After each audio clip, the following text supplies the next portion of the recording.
வாழ்க்கை அது சத்தமாக வருவதில்லை. மெதுவாக, எச்சரிக்கையில்லாமல் நம்மை மாற்றத் தொடங்குகிறது. சிறுவயதில் கனவுகள் பெரியவை, ஆனால் வாய்ப்புகள் சிந்தவை. மற்றவர்கள் சிரிக்கும்போது சிலர் வாழ்க்கையை புரிந்து கொள்ள ஆரம்பிக்கிறார்கள். அவன் அப்படித்தான். படிப்பில் அவன் சிறந்தவனில்லை. தோல்வி அவனுக்கு புதியதல்ல.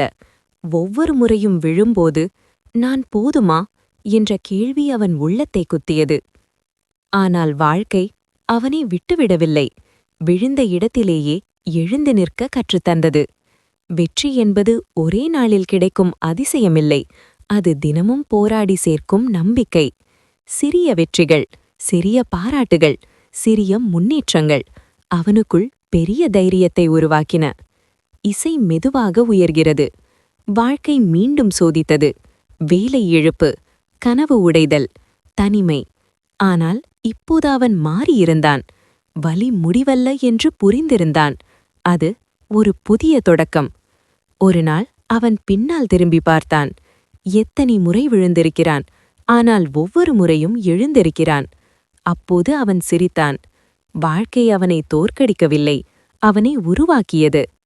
வாழ்க்கை என்றால் பிரச்சனைகளை தவிர்ப்பதல்ல, அவற்றை எதிர்கொண்டு வலிமையாவதே. இன்று அவன் பயப்படவில்லை. ஏனென்றால் வாழ்க்கை அவனுக்கு எதிரியல்ல, ஒரு கடினமான ஆசான். என்று சற்றே முன்னேறினாலும் போதும். அந்த ஒரு எண்ணமே போதும். அதுதான் வாழ்க்கை.